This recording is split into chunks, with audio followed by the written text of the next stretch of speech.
Start na tayo, guys.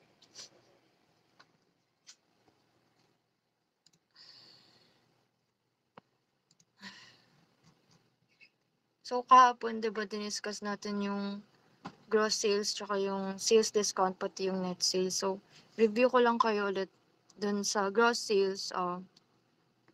Yung gross sales, ayun yung kabuuang halaga ng benta natin before any deductions.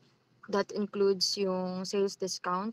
And then yung net sales naman, ito yung actual revenue natin or yung final na kinita after all the deductions.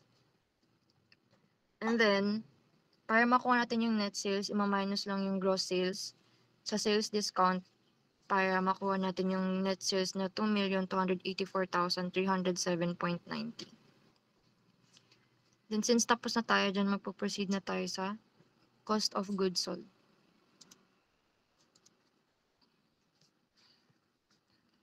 So for the cost of goods sold naman, yung cost of goods sold, ito yung cost sa pagbili ng products natin, which are the cost of ingredients, labor costs, or materials, and etc. So under the direct materials, we have beginning inventory, purchases, and then yung last ending inventory. So sa beginning inventory, wala talagang amount na nakalagay dyan kasi yung beginning inventory, ito yung value ng products na meron tayo from the previous year. So parang ito yung mga leftover stock na meron. Pero since ang start ng operation natin is 2026, wala tayong makukuha na leftover stock from the 2025 kasi hindi naman tayo nag-ooperate on that year. Kaya wala tayong ilalagay na amount dito. Basta tandaan nyo lang sa beginning inventory. Leftover stock lang siya. Or parang yung ending inventory ng previous year. For the purchases naman, yung purchases parang cost of ingredients lang din to. Same lang sa may total supplies and total cost of ingredients. So, yung purchases na 1 million, 1 million plus, makukuha natin yan dito sa may breakdown ng ingredients. Eh, sorry, dito pala. Basta tandaan niyo muna to, 1,098,588.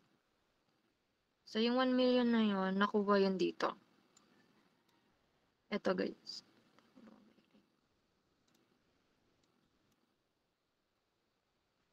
Ayaw ma-highlight. Basta ito, 1,098,000. Kita nyo ba dyan? Yan. And under siya ng 2026 na total. So, ginawa lang dyan, tinotal lang yung mga cost of ingredients ng Shaka Pops, V-Pops Combo Meal, drinks, para makuha, and sauce din, para makuha yung total na 1,098,000. So, yun yung nakalagay dito, dyan sa purchases. So, yung cost of ingredients, yun lang din yung ilalagay din sa may purchases. And then next naman for the ending inventory. Dito sa may ending inventory naman, para makuha yan, kailangan muna natin na makuha yung inventory niyan. So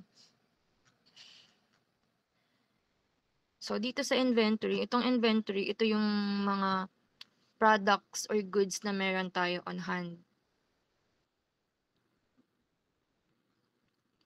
So, sa breakdown nito, for the beginning inventory, wala din nakalagay dyan kasi nga, 'di ba?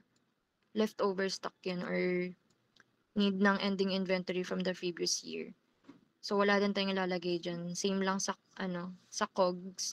And then, for the purchase, like I said, yun yung cost of ingredients. So, lalagay lang natin dyan yung total nun. And then, for the cost of ingredients available for use, ayun lang din yung ilalagay natin doon kasi same lang sila ng purchase. And then, after natin malagay yan, ilaless naman natin siya sa total use ingredients. So, paano natin nakuha yung 1,043,658.71? So, meron kayong makikita dito na assumption used. So, ito is yung, parang ang ano lang yan is yung 95% lang ng cost of ingredients natin. So, i-compute nyo dyan. Lagay nyo sa chat box yung sagot nyo ha. yung 1 million na cost of ingredients or total cost of ingredients is ita-times nyo lang sa 95%. So, dapat yung lalabas dyan is 1,043,000. Try nyo.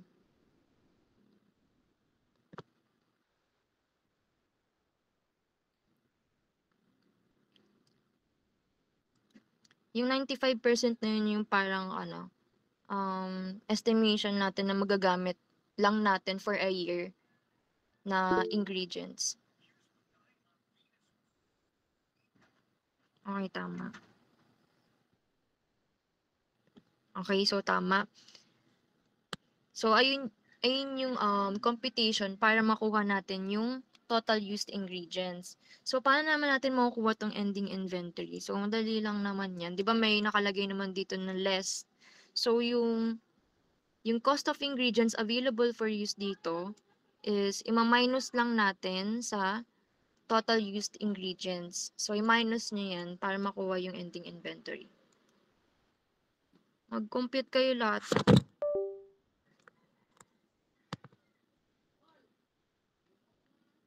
Yung purchase dito sa may 2026, hindi to gagalawin. Ay, hindi pala. Baliktad. Yung, ay tama lang. Hindi to gagalawin. Ito lang yung cost of ingredients. Yung ima-minus sa total use.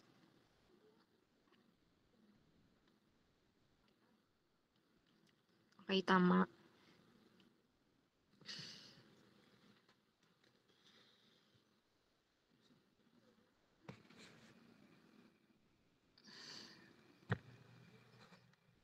Okay. So, ayun yun para makuha yung ending inventory na 54,929.41. So, check natin if same lang din yung nakalagay dun sa may COGS. So, tama lang din, 54,929.41. So, ganun natin nakuha yung ending inventory nun. So, balik tayo sa may cost of goods sold. Since nakuha na natin yung ending inventory, kukunin na natin yung total direct materials used. So, para naman makuha to, ma-minus lang natin yung purchases minus the ending inventory. Try nyo ulit.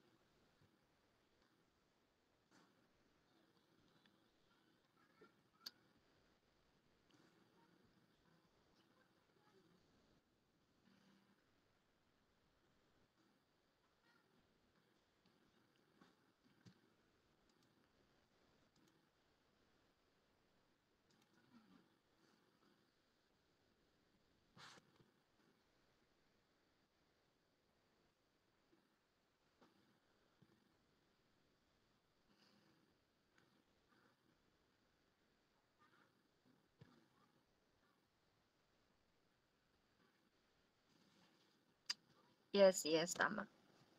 Okay, so nakuha na natin yung direct materials used.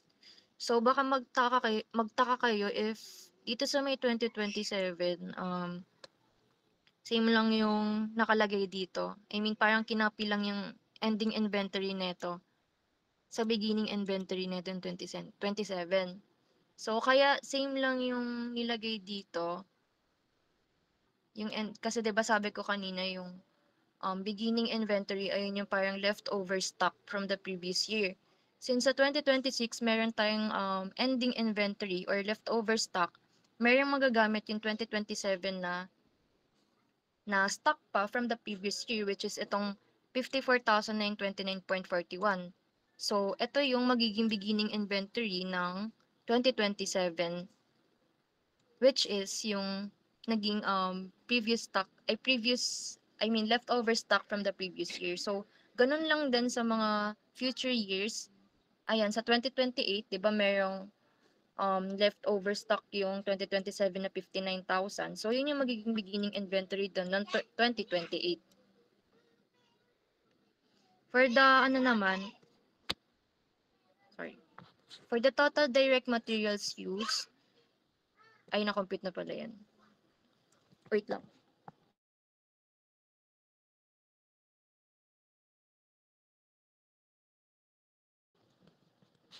So, proceed na tayo sa direct labor. Sa direct labor naman, ang mga under nito is salaries, employees benefits, and yung fringe benefits. So, makikita nyo sa may tabi nila, 'di ba may mga may crew. So meaning yung kukunin lang natin na amount dito is yung sa mga crew lang. So first is yung sa may salaries.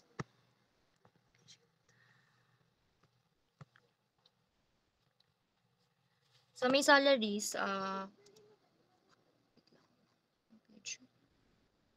check nyo sa note 8.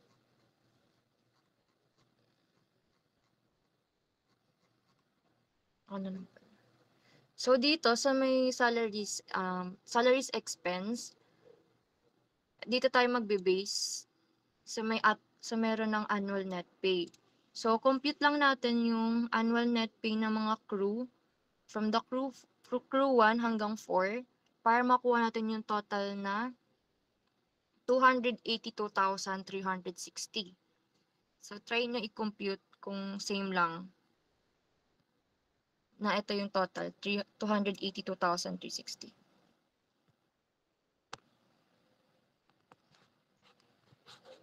Chat nyo kung same lang para ma-check din kung may mali.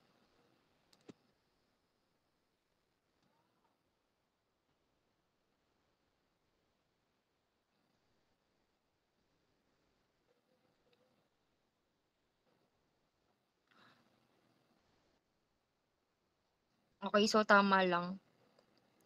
Check natin if yun din nakalagay sa COGS. So same lang din, 282,360. For the employee benefits, kukunin lang natin dyan yung total benefits ng crew pa din.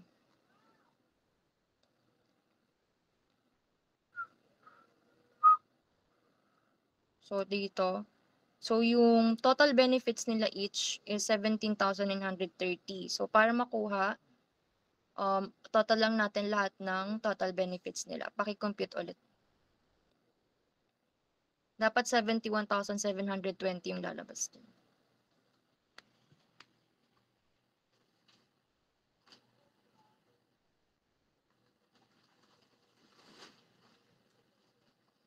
Okay, so tama. Check natin if same din dun. So, same lang din. For the fringe benefits naman, same din. Crew pa din yung kukunan natin ng amount. Okay. So, sa fringe benefits, ito lang yung dapat, ay wait lang. Hindi pala to na total, pero alam ko 2,500 to daw. Ay, 2,000? Ay, 8,500. Ay, wait lang. Ito pala. Dito pala magbe-base. Pa-check if, 34,000 yung amount. So, each crew, meron silang 8,500 na fringe benefits. Okay, so tama lang din. So, same lang din yung mga amount. So, paki-total ng total direct labor. Add lang yung salaries, employee benefits, pati yung fringe benefits. Dapat 388,080 pesos yung lalabas.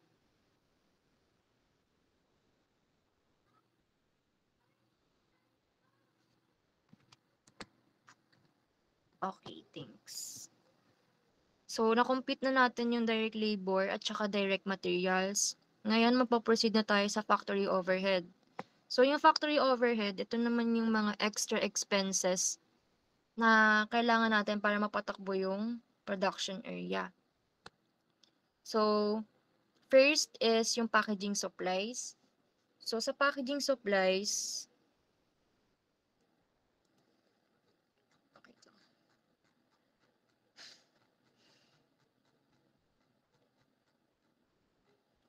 ito yung packaging supplies. So, sa computation nitong packaging supplies, same lang din dun sa parang ginawa natin kanina. Sa parang inventory.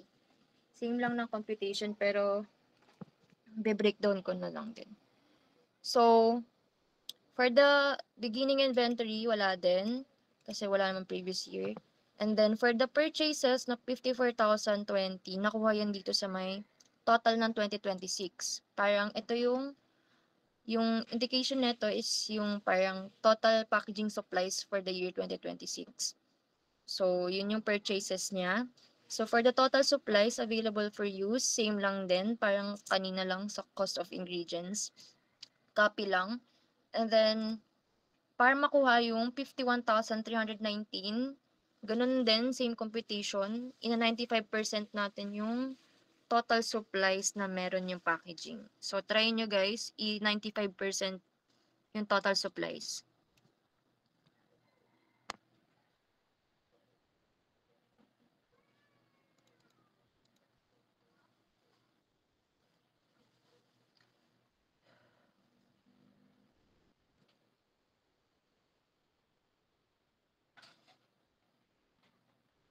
Okay, so tama.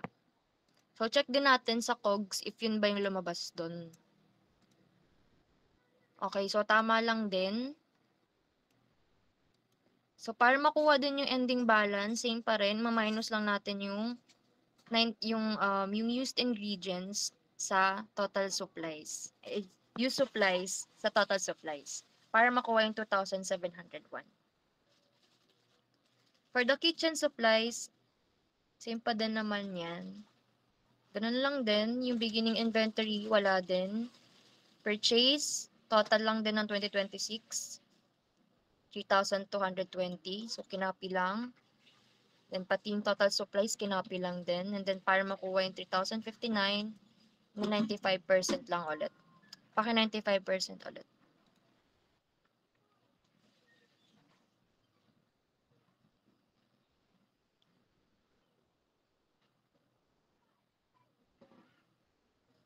Okay, so tama pa din. Ma-minus lang din ma-minus lang ulit yung total supplies sa total used para makuha yung ending balance na 161. So, yung 3,059, check natin. So, okay, tama. And then, next naman is for the depreciation kitchen equipment.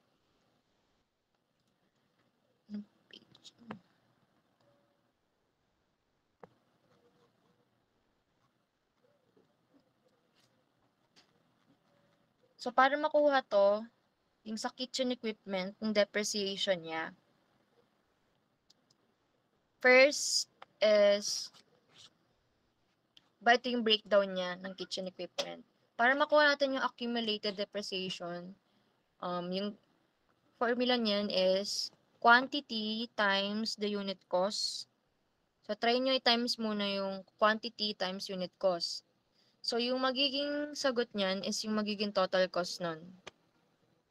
So, 1,000 times 19,350 is equals to the total cost of 19,350 pa din. So, para naman makuha yung annual depreciation na 1,135, di-divide lang natin yon sa useful life nila. So, try natin sa showcase chiller, paki-divide yung 19,350 sa useful life niya na 10.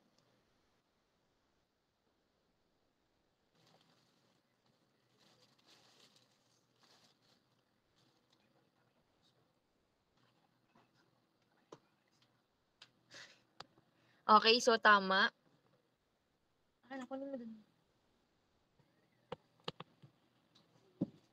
So, para makuha naman tong total neto, i-add lang naman yan lahat ng particulars na yan para makuha yung 4,817.50. So, ayan yung magiging accumulated depreciation niya for the year 2026. Ayan na. Ayan. Check natin.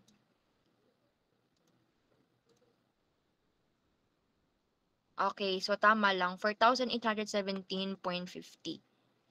Next naman for the kitchen tools.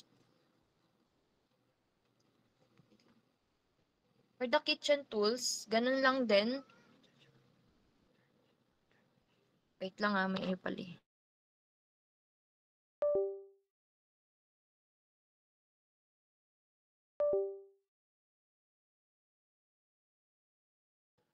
Wait lang guys.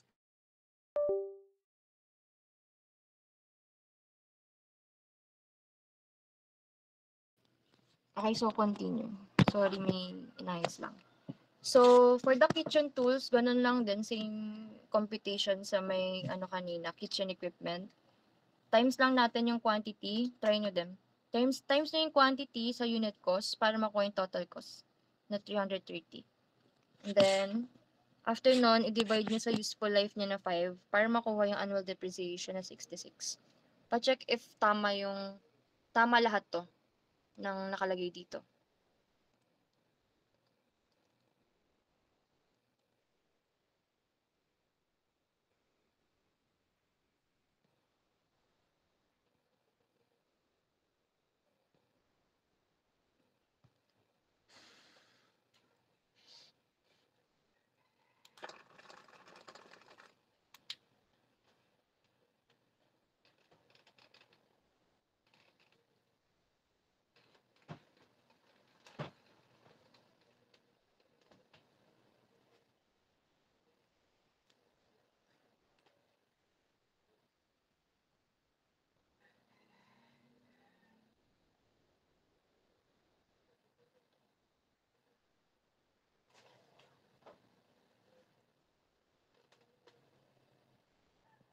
Yung sa mixing bowl lang yung ano nyo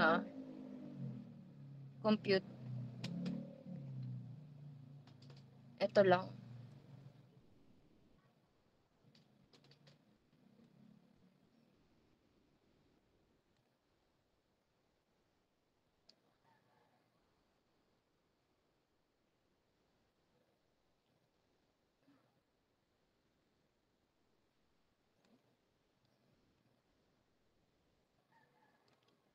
Okay, so total lang yung yung annual depreciation para makuha yung 1,381.96.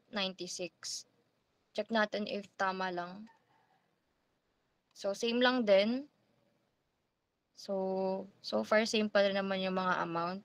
So, para makuha yung total factory overhead, paki-add lahat ng under niya, ng factory overhead. Packaging supplies, kitchen equipment, pati kitchen tools. Kung tama.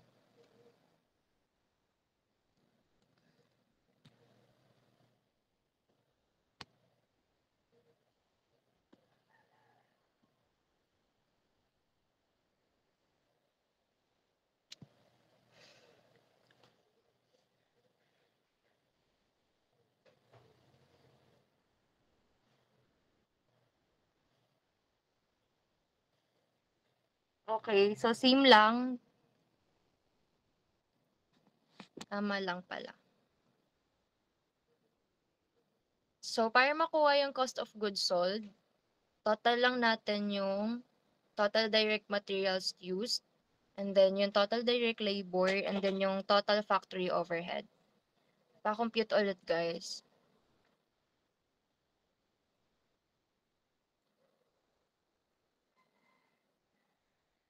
Shit.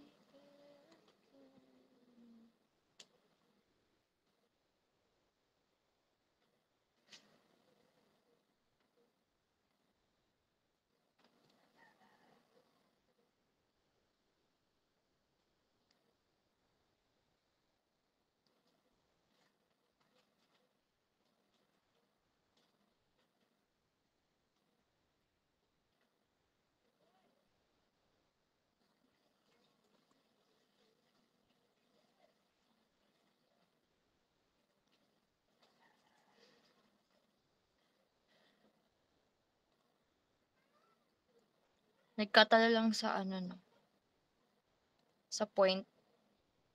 Pero malapit naman. Naka-Excel kasi ata yan eh.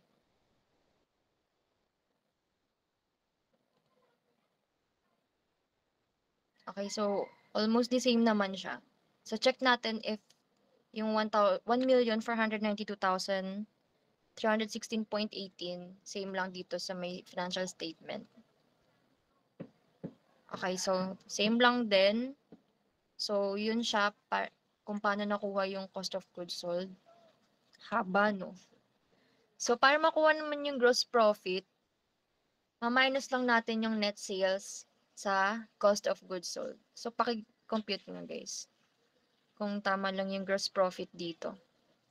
791,991.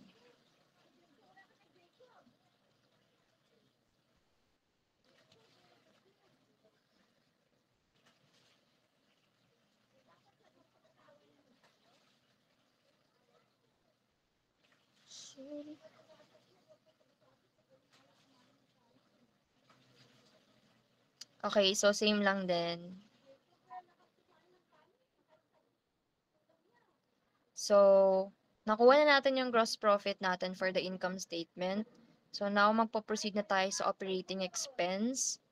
And then under that is the general and administrative expenses. So, sa may general and administrative expense, cost na ito yung cost of running the business na hindi related sa product. So, ito yung mga everyday expenses na kailangan natin para mapatakbo yung business. So, first, kunin natin is yung office supplies expense.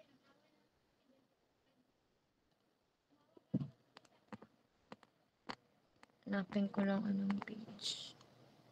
293.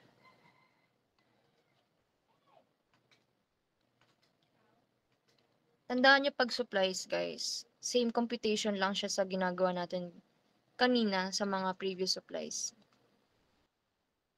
Aba kasi.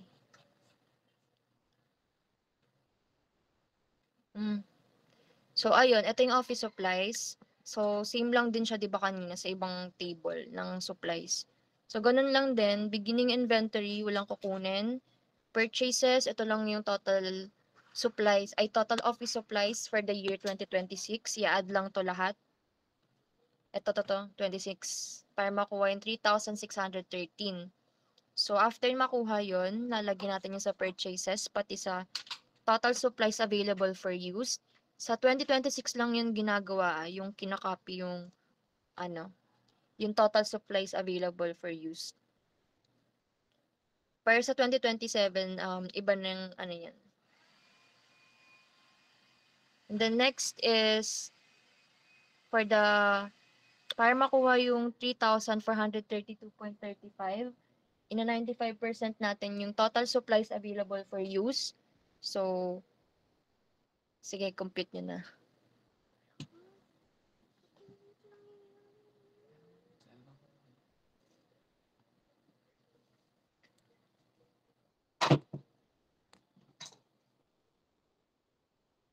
Dapat 3,432. Okay, so tama pa din. For the ending balance naman, ma-minus lang natin yung total supplies and then yung total use supplies na 180, which is 180.65. So, ganun lang siya. Hindi na natin papakompute yung ibang supplies dito. Ganun lang din naman siya. Magpo-proceed tayo agad sa rent expense. Ay, check na lang natin yung total. Kung tama. Kung tama yung copy. Check natin yung cleaning supplies. So, total niya sa 4,427. Okay, so same. Sa medical supplies.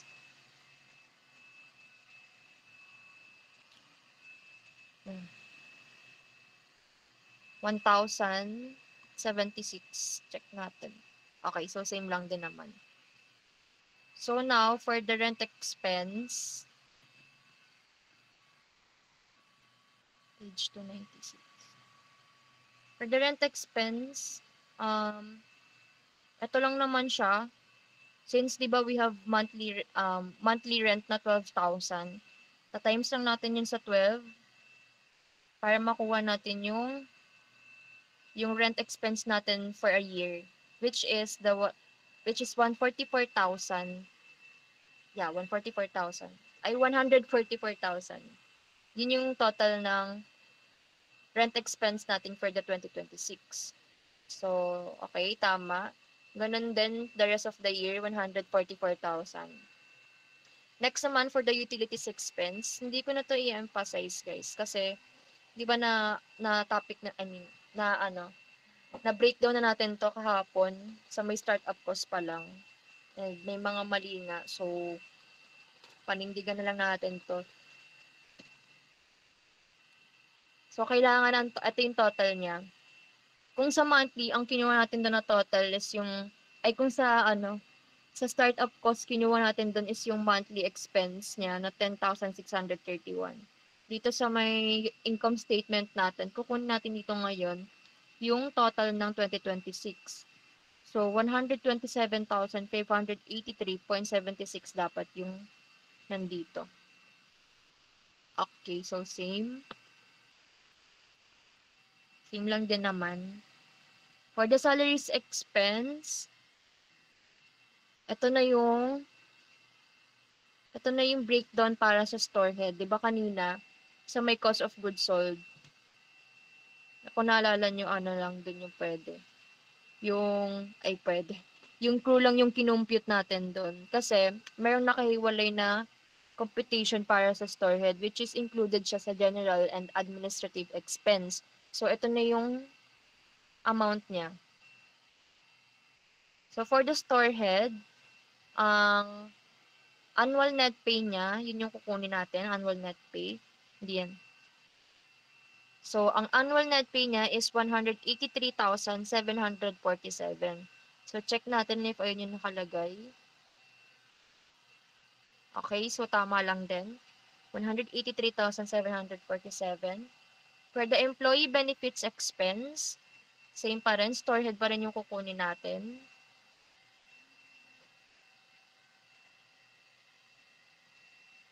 Okay, kukunin natin yung total benefits niya. So, ang total benefits niya is 44,325.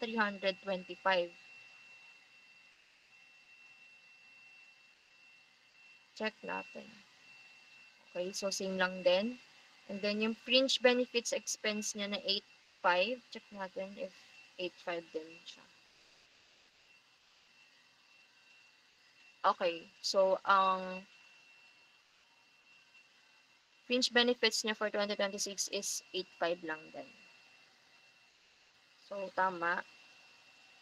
Then next naman is sa may permits and licenses. Sa permits and licenses, ito lang naman yung total ng mga to. Total lang to lahat ng mga permits na to from Securities and Exchange Commission, BIR, City Government of Valenzuela, lahat yan. Total lang natin yan para makuha yung total permits and licenses. And remind ko lang din kayo na isingit nyo to sa reviewer nyo na aralin nyo yung mga purpose ng mga permits na to just in case na magtanong kasi tinanong daw yan doon sa kakilala ko. Yung ibang parang nag-random na tanong na kung anong purpose ito, ganyan, saan yan ginagamit. Kaya, aralin niya din siya. So, kukunin na natin yung total neto, which is 14,371.85. Baka magtaka kayo kung bakit 2025 din yun nandito. 'Di ba sa may natin, startup cost natin, nakalagay yung permit and licenses dun sa may pre-operating expense. So, meaning, meron na tayo netong permits and licenses before pa lang ng start of operation natin. Kaya nilagay din natin dyan yung 2025 to 2026. So, yung total na 14,371.85, check natin. Okay, so tama. And then for the professional fees, ito yung cost na kakailanganin natin just in case na yung cost, total amount of professional fees na meron tayo. Sa training program ata to itong mga to. So, meron tayong 4 months na kailanganan natin ng mga professionals. So, each of months, nag-range siya from 10,000. So, times lang natin yung 4 sa 10,000 na rate para makuha natin yung 40,000 na amount in 2026. So, 40,000, check natin.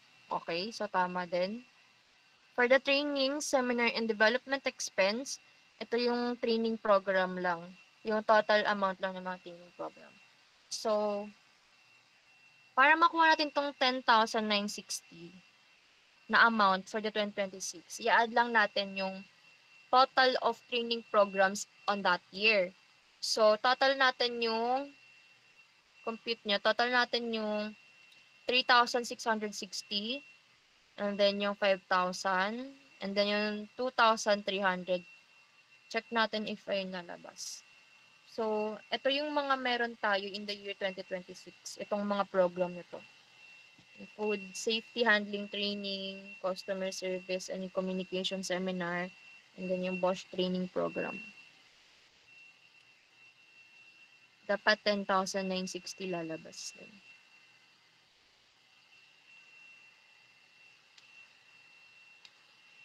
Okay, same lang din. Okay, so ayun, kung paano yun ayun yung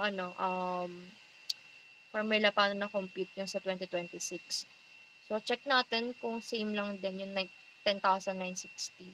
Okay, so tama. And then next naman, for the depreciation expense, leasehold improvements.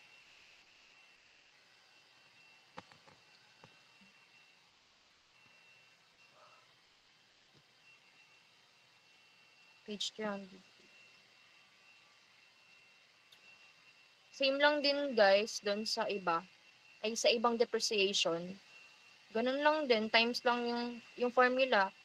Quantity times unit cost. And then equals nun is yung total cost. And then yung total cost, i-divide lang natin sa useful life na 5 para makuha yung annual depreciation na 15,000. So yung accumulated depreciation natin for leasehold is 15,000. So yung leasehold improvements, ito yung cost of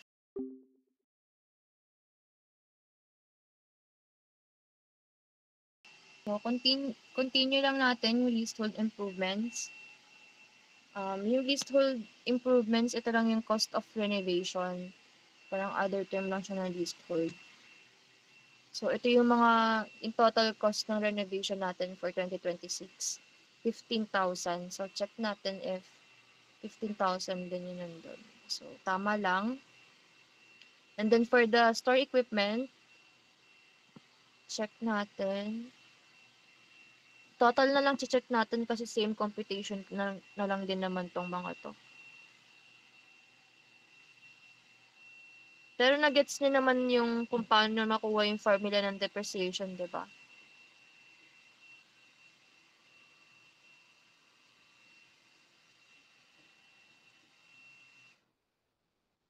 And then, sa store equipment, we have 3,844. Check natin if same. Same din. And then, sa furniture and fixtures, let's check. So, it, it yung total niya is 2,982.26. Okay, same din. And then, sa office equipment, 5,078.80. Okay, same din. And then sa emergency tools, 1,044. Ayan, same lang naman din. So sa repairs and maintenance expense, dito naman is ito yung cost na in total amount na magagamit natin just in case na meron tayong repair and maintenance. Dito tayo kukuha sa repair and maintenance expense. So, for the year 2026, ay actually same lang din for each year. 10,000 yung meron. So, ayan, 10,000 din. And then for the insurance expense naman, we have AXA Business Security. For the year 2026, we have 2,400. So, yung guys, yung etong AXA Business Security, ang purpose nito is para maprotektahan yung business assets natin and operations para sa mga in case man na magkasunog or um, may property damage or manakawan tayo, ganyan, covered yun ng insurance natin na to. So, for the 2026, 2,400, let's see. Okay, so same lang din. So, para makuha natin yung total general and administrative expense, eto paki-compute 'to kasi kailangan tama 'to lahat sa income statement. Paki-total lahat 'to, simula general and administrative expense hanggang insurance expense kung tama yung amount na nandidito.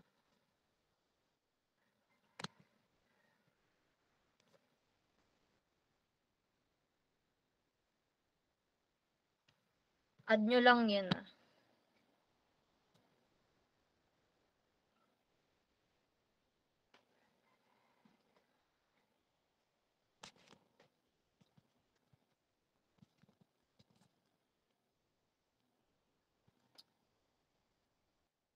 Kaso baka magkatalo yan sa decimal kasi naka-Excel ata yun. Pero check nyo sa Calcu.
Zero point 4 lang yun nandito sa may income statement pero malapit naman na yan. Okay lang yan. So, ayun, tama lang naman pala. So, after natin makuha yung total general and administrative expense, proceed na tayo sa selling expense. So, dito sa may marketing and advertising expense, ang nakalagay lang naman dito is yung sa sa may pre-launch and then ayan, yung cost lang ng pre-launch, grand opening and then yung monthly promotion. So sa pre-launch, ang magagastos lang dyan is yung sa flyers, social media ad. And then sa may grand opening naman, meron tayong ribbon set, balloons, tarpaulin, flyers, and free V-Pops Classic. And then, sa may monthly promotions, yung computation lang dito para nakuha tong mga total cost na to. Tinimes lang yung quantity sa cost para makuha yung total cost. Ganun lang naman. So, kukunin lang natin yung totals neto. So, for the pre-launch, 1,100, check. Grand opening, 2,152, check. And then sa monthly promotion, oops, why?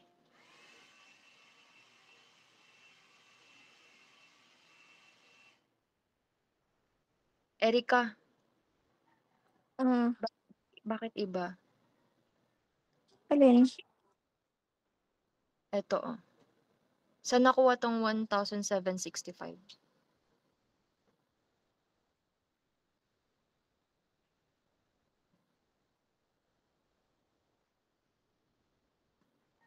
Kasi 2,665 nakalagay dito sa ano eh. Patingin nga ulit. Saan? Dun sa taas. Hindi ako naglagay niyan. Wait. Try nyo nga guys, computein yung ano, total cost ng monthly promotion.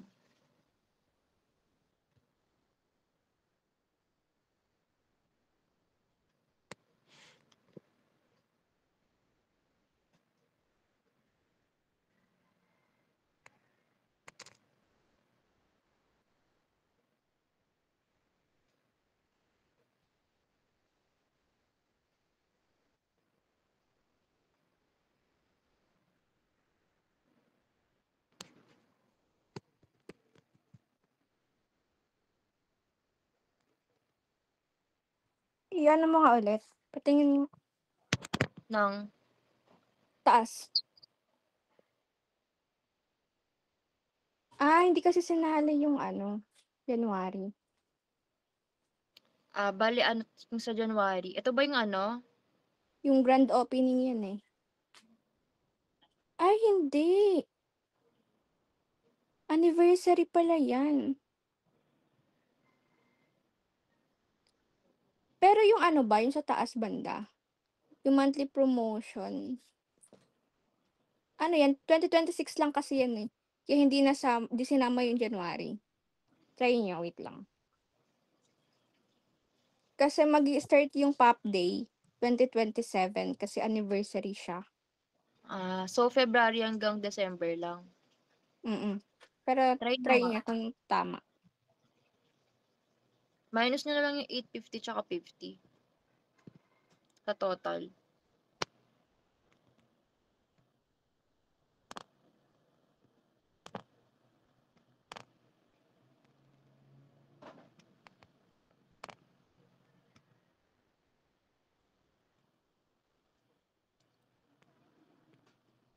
Paano nga ate, pababa? Ay, sorry. Diyan na ba siya? Patapos na ka mo, ba't pumasok siya? Sabi mo, prayer na tayo.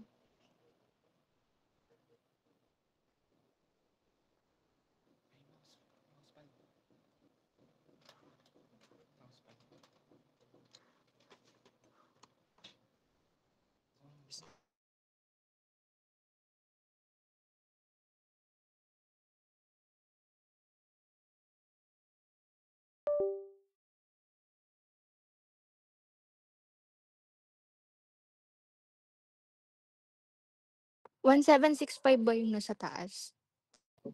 Oo. Tama lang. So di lang pala ng note. Ako di ba tanggal? Kasi ito eh.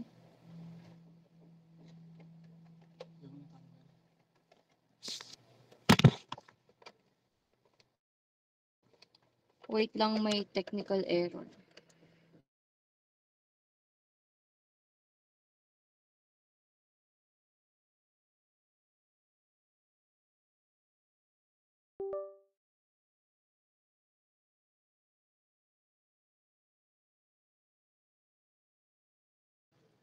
Okay, so okay na. So, ayun. Nag-guess niyo ba yung sabi ni Erica? Sabi niya lang, para makuha tong 1,765, hindi natin isama tong January kasi anniversary daw pala tong program na to, which is sa 2027 pa siya mag-o-occur.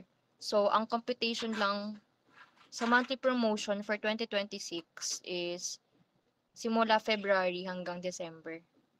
So, itong 2,665, baka sa ano pa to? Baka na mali lang dito. Pero ayun, 1,765 yung monthly promotion sa 2026. So, add nyo lang tong pre-launch, grand opening, pati monthly promotion para makuha yung 5,017. Check nyo nga.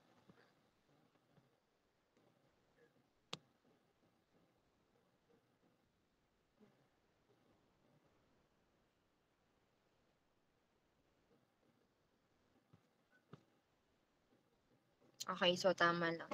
So, 5,017. Okay, so check din dito. So, para naman makuha natin yung total operating expense, ano ba to?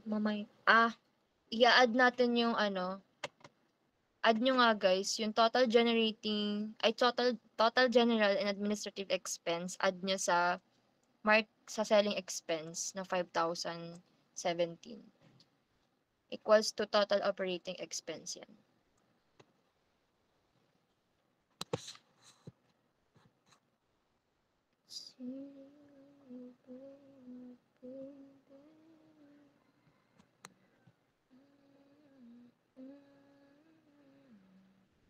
Ay, tama plus pala. Add yan ah.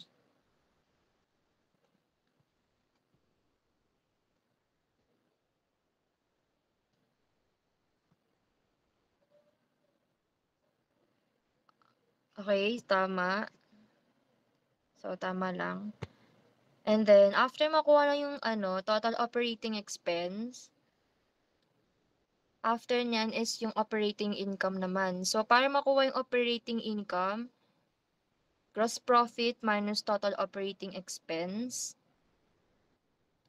So, yung gross profit natin, minus nyo to, 791,991.72 minus the total operating expense na 627,798.04. And then, yung total niyan is yung magiging operating income natin.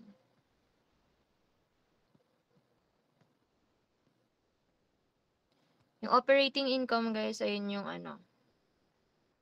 ayun na yung kabuoang profit natin after ma-deduct lahat ng expenses.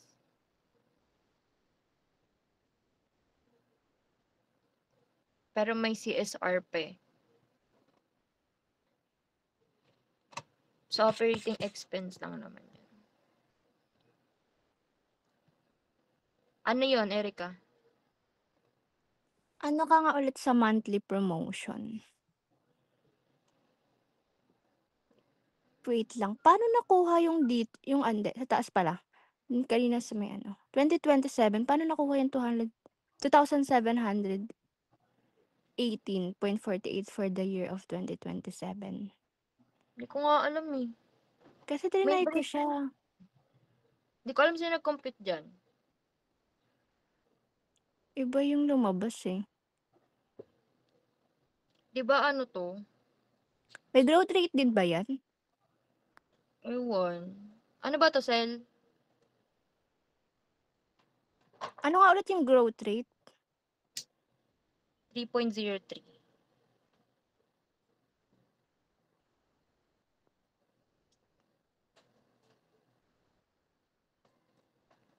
Wala ba to sa Excel?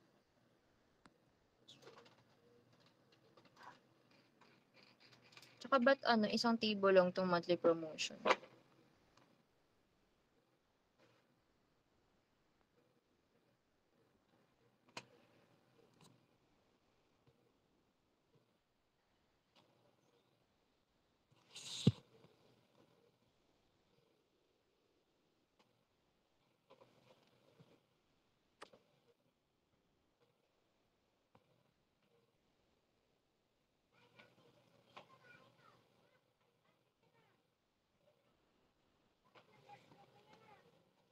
Balikan natin yung monthly promotion. So, ano nakuha niya sa operating income?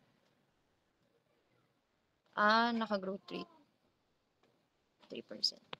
So, yung sa 2027 daw, guys, naka-growth rate daw yung yung monthly promotion, no? Growth rate daw yung 1,765. Note nyo na lang.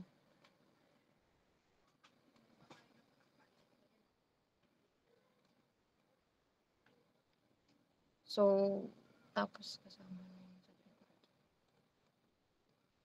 sa oo.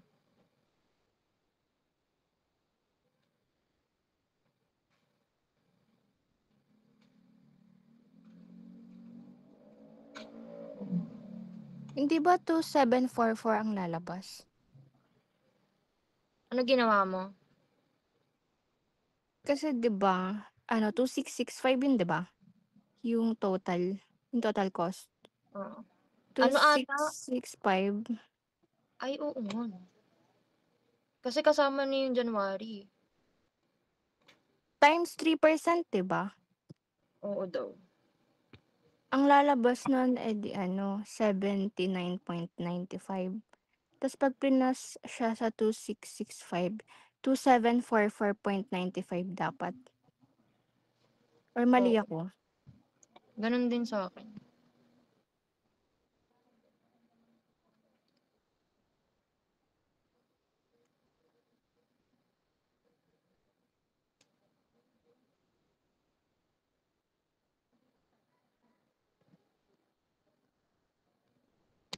Huh?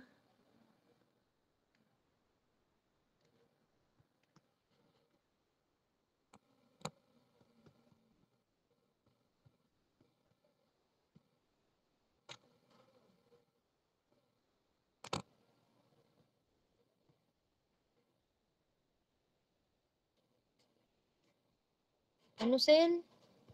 Okay, gets ko na. Ano? Bale, hindi sundin mo lang 'tong ni Maricel. 1765 tapos ita-times sa 1.0303 tas ito-total mo yung monthly promotion nung January, 850 tas 50. Lalabas yung 2718.48. Okay.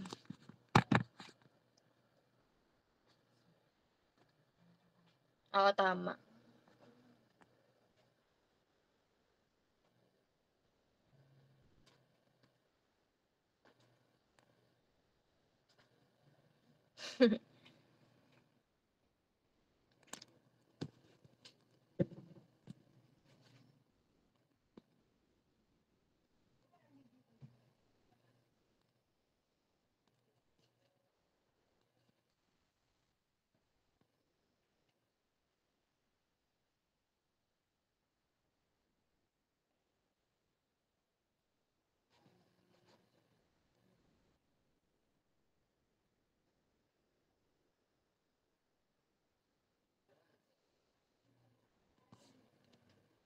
Gets nyo ba? Yung 1765, times nyo lang sa 1.0303. Tapos, pag nakuha nyo na yung total, i-add nyo tong total cost ng January, yung 850 at saka 50. And then lalabas dun yung 2,718.48. Okay na ba dun? Para sa operating income na tayo.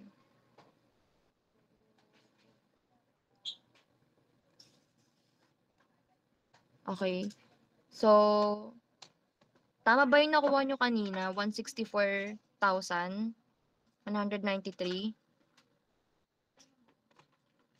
Okay, so yun yung operating income natin for 2026. And then, after that, meron pa tayong ililist doon, which is yung corporate social responsibility. Ito yung mga cost sa may socio-economic aspect natin. So, for the year 2026, we have a total of 12,976 na expense for the corporate social responsibility. So, meron tayong a healthy food budgeting program and then trash talk and then yung student internship program. So, check natin, 12,000. Okay, so same lang. And then, para makuha naman natin yung net income loss, compute nyo, minus nyo lang yung operating income sa CSR. And then, yung lalabas doon is yung net income na natin.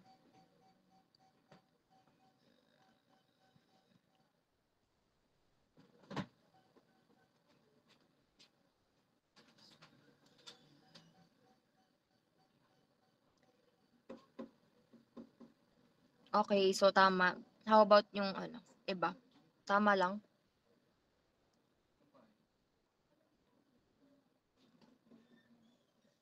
Okay. So, ayun lang kung paano natin nakuha 'tong income statement for the year 2026. May tanong ba kayo?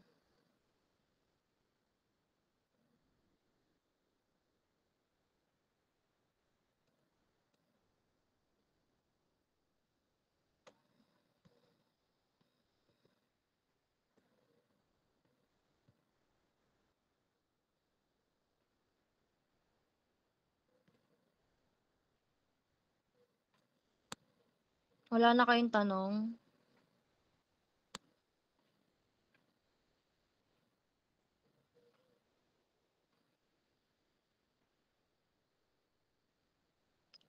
Yung iba?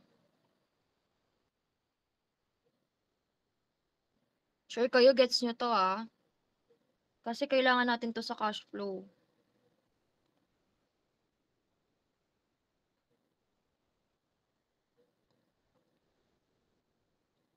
Sige. Bale sa ano daw, kailan ba? Sa Tuesday ba yun, Sel? Ay, Tuesday ba? Yung financial ay ano, balance sheet or Friday?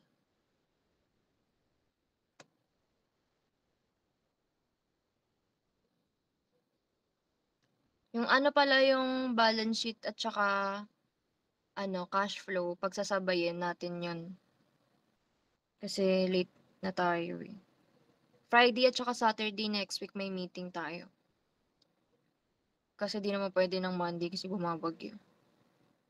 Ask ko lang, kailan continuation ng props? Baka sa ano na lang, Saturday. Kasi Baka may ano lang pasok naman. baka may pasok sa AUM. Ay, Magpa-makeup class si sir. yun nga pala. Pwede sa'min pero Tuesday. Tuesday gagawin yung props. Oo, tas diretso pasok na lang. Agahan na lang natin. Sige, pwede. Saglitin na lang yung props. Saglit na lang naman Hmm. yun, di ba? Oo, ano na lang yung logo tas ididikit yung